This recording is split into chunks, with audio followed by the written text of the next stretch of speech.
We spend so many years surrounded by our friends, playing until it gets dark, thinking it will never end. From nursery, school, college, maybe even university, there's always someone there, the way life feels like it should be. But what happens when you grow out of it all? You're meant to be waiting to afford a mortgage, saving up wall by wall. There's no longer this luxury of having them constantly around. You're deafened by the silence, that horrible, lonely sound. At 6 years old, they taught you to run, to sing, to swing, to bike. At 16 years old, they taught you to love, how to argue and make up from a fight. At 26 years old, you're meant to have your future set out and ready for you. Those friends that constantly were there are meant to have that too. You can no longer turn to your flatmate or the ones that knew you the best.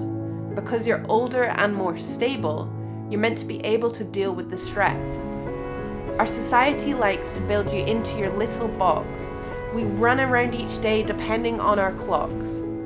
I know if I don't take the time to be engrossed by a friend, very quickly I'll feel the deafening silence really start to descend.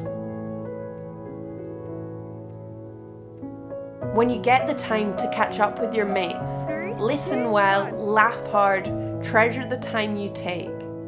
Those precious seconds are far too fleeting because we're meant to be more consumed by a business meeting. But what minutes will you remember the most? The ones that turned you quicker into a ghost?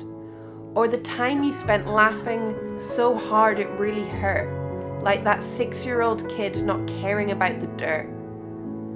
I know I'm not old, just in my late 20s today, but I'll cherish these happy moments because they're not always here to stay.